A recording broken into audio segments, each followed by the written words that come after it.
Adam, you've come a long way since playing Eugene at Vincent Massey in the production of Grease. I would like to think so. Yeah, that was the start of something beautiful. It's true, and actually, what I heard lately is that you are going to be the next biggest thing out of Manitoba.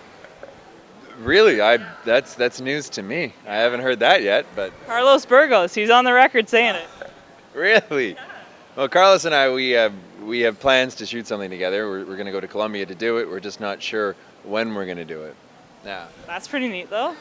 And have you been traveling all over? Because I've noticed a lot of the films you've done, they've actually come to you, which is kind of cool.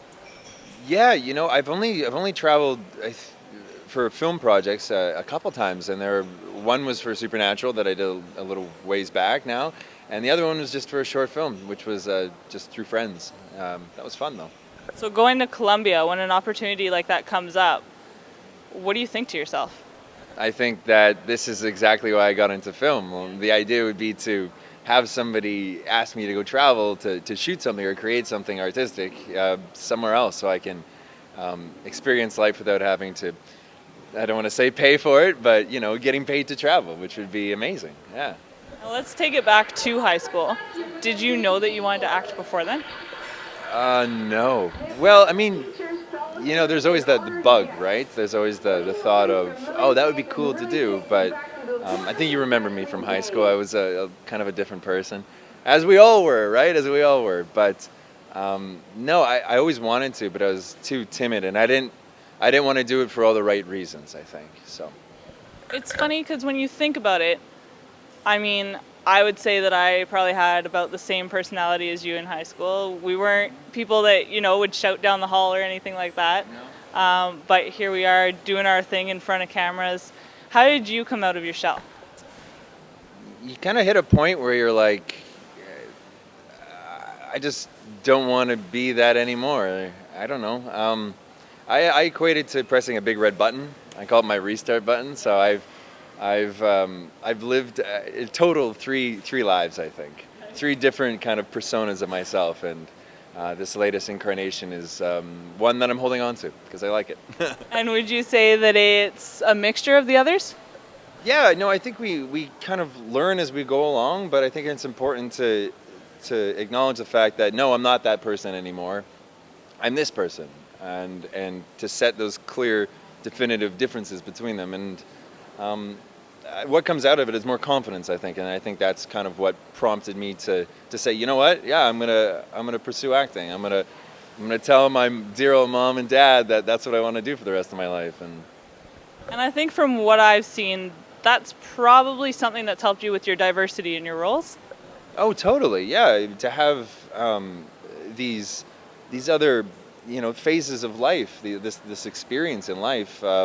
That you can kind of pull from, but they're kept in shoeboxes underneath the bed of my mind, right? What's the hardest emotion for you to access when it comes to acting? The hardest emotion?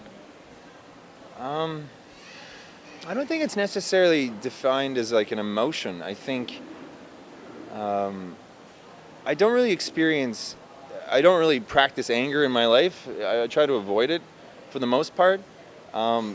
But there's something there that doesn't have the control that I would for, say, sadness or something more serious.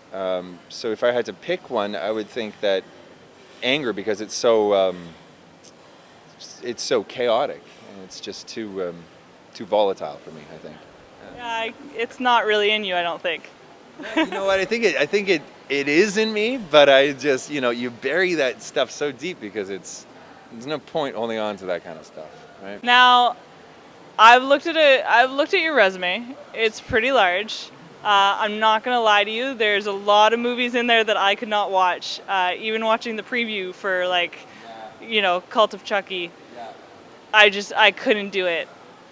Do you ever get freaked out on set? I get freaked out if there's like words that don't really vibe with how I would talk. That would be something that would freak me out. But as far as like scary stuff goes, the fun part about my kind of career with the horror industry is that I was never allowed to watch scary movies growing up. So right before, like you said, with Chucky, before I found out that I had to be on set for Chucky, I watched like the first 5 Chuckies like back to back to back to back because I had never seen them before in my life, and from there on, I've just kind of like I have an appreciation for the horror industry now, largely due to Don Mancini, which is awesome. I mean, like I said, there's no way I could even get through a full preview, let alone an entire movie. So to watch them back to back, that takes something. Yeah, well, I think what the coolest part about the horror movies is that if they're done right, like there's so much passion behind it, and it's not about necessarily scaring people, but it's like letting this certain part of your imagination just take the reins and go with it. Like Dawn with his or Trench 11 is a great example for that. They had such great practical effects that you kind of forget the fact that, oh, that's my good friend taking a shotgun to the face and having his brains blow out the back of his head. It's just, oh, that's so cool. How did you do that? With like pulleys and wires, and it's not CGI, and that's cool. Now, Trench 11 was actually taken to Whistler Film Festival, I think it was 2 years ago. What's it like to be a part of something that big, that powerful? Well, Trench 11 holds a special place in my heart because it was done, everything that was done during it and with it and everybody involved was just fueled by passion. Like everybody was just like, okay, we know what this is, let's do this and let's do it well. And the end result is like Leo and Tyler, like they just ground it out, and the product speaks for itself. It's a really cool Canadian piece. I think the fans saw the passion in that as well because they actually voted it. I think it was the scariest movie, right? Well, I think it was scary. A lot of people, for the claustrophobia factor, but like there's something about when somebody commits to it so intensely. Like I had somebody almost literally vomit in my mouth for the scene, and it took me like a good chunk of time to be like, okay, guys, let's keep it going. Let's go again.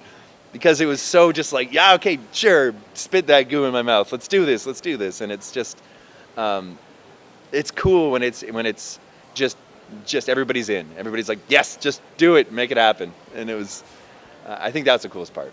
Yeah. And then you go from that to the complete opposite side of the spectrum, and you do a movie like Snowman's. Oh, yes. Snowman's.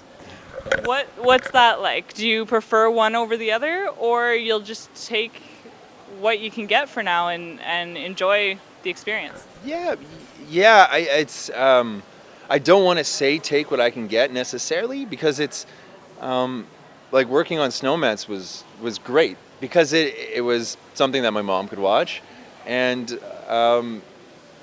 as much as it is like a Hallmark movie, which are they have their place in the world. I'm a sucker for them. I'm not gonna lie. Totally, and I'm so grateful for what Hallmark has done for me and to be a part of their productions. But Snowman's was a different kind of incarnation. Like the director Doug and I are good friends, and then between Ashley, Jesse, and I, we all became like such good friends on the show. And then we have people like Lauren Cochran that come in and are just such great comedic relief to everything, and that's based on the connections. And again, kind of close to what a Trench 11 would be. It was everybody's like, "Hey, we got a small budget here, but let's make something great." And it was, I don't know, I thought it was awesome. I had a great time.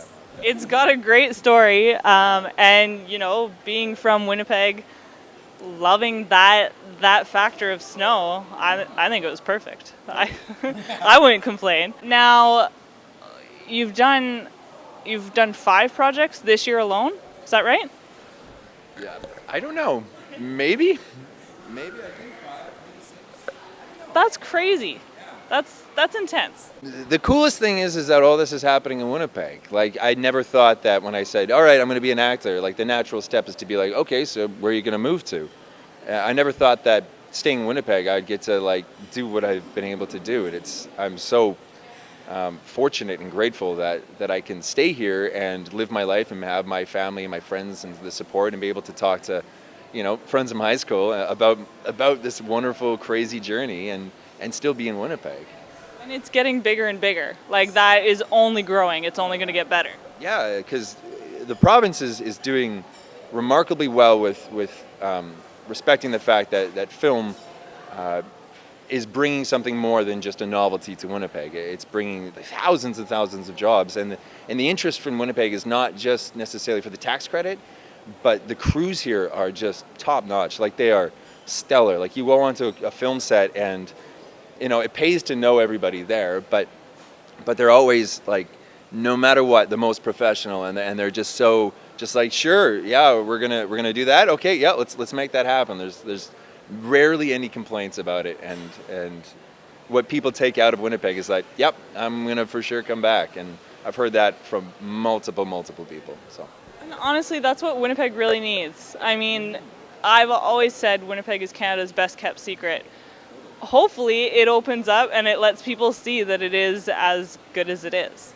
yeah, I totally agree. I think Winnipeg, for me, is defined by the people here, and that's the reason I stayed. I stayed for the people. I stayed for my friends, the people I have relationships with, and I'm so grateful that people, when they come from out of town, they can also recognize that, wow, I want to create stuff here. I want to bring work here because it's such a joy to be here, and the people are what rooted. So Let's talk Flag Day. That's huge. Sean Penn, fantastic for him to come to our city. But what were your first thoughts when you initially landed that role? well, I'm in a different position than most people. I have the benefit of being a reader for a casting director in town. So I had the privilege to meet Sean and actually interact with him beforehand. And he's a very down to earth person who just wants to make films and make movies, and I'm comfortable enough now in front of people with the star power that Sean has, that I can just kind of acknowledge the fact that they are human, and they're just here to do the same thing that we're doing, right? And so when I met him, it was just easy, and when I got the role, it was just like, yeah, of course I would help you make this project. This is going to be so much fun. Yeah, and that was cool. But then I also got a chance to work with the kids involved in the project. So I got a chance to coach the kids for their part in the roles, which is something else I like doing. It's kind of like low-key directing, which is something that I would love to do in the future. So is that the ultimate goal then, directing and acting? I don't think there's ever really an ultimate goal. I think it's, as you said, we don't just necessarily take these things as they come up, but I just keep saying yes to things. And so far it's worked out. Smartest way to do it. Good for you. Columbia, you haven't set a date or anything on, but do you know what's coming up next for you? Yes, I get to the middle of this month in October. I get to work with Bob Odenkirk, which is fantastic, on a project called Nobody. There's a lot of larger people involved with that, but it's the writers of John Wick. So the writing is amazing. It's great. And then the director, Ilya, he did a movie called Hardcore Henry, which I thought was really cool. It was this really interesting first-person shooter kind of movie, and he's very open to it, and so to input into kind of understanding what the movie is. Like, it's a very self-aware kind of movie. It's Bob Odenkirk as John Wick, which is hilarious in all the right ways. And then Christopher Lloyd, that's the name I was thinking of. He's going to be a part of it.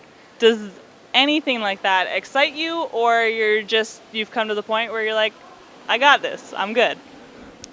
It's still exciting. There's still so much romance in this for me.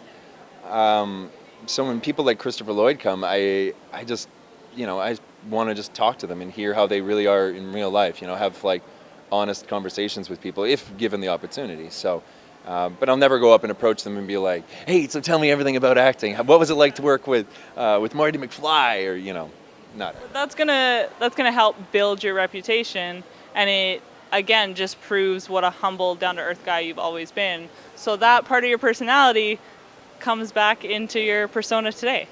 Yeah, and I think that just because like this film stuff is really, it's exciting and it's so cool to see these notable people. The best part is just being human with them and just being a person. I have no desire to be starstruck by people, although it does happen. Like, there are people with these incredibly powerful presence that you can't help but go, "Hi, how are you? I'm me. I'm gonna go." Like that does happen, but I'm more excited just to sit beside them and say, "So, how was dinner for you?" And you go, "Ah, it wasn't bad. Spinach was a little off." And I'm like, "Yeah, wasn't it though?" Anyway, I'm gonna go, and like that's what I like. Adam, I have one more question that I try to ask each guest. It's about your socks. My socks. Yes. Oh no. Socks tell a lot about a person. Are you? In black and bland right now. Is that a normal thing for you? I feel like it's not. I the socks I wear are usually black and white socks. Normally, ankles usually are hidden, but today it's breezy outside. But for dress socks, I like fun dress socks. I have a solid pair of octopus dress socks. So they always match. My socks always match. Kind of. I'm a little too linear in that world. No such thing as being too linear in that world. Trust me. Well, that's awesome. Adam, thank you so much for taking the time. And good luck on the next project. Thank you, and thank you so much for this. This was awesome.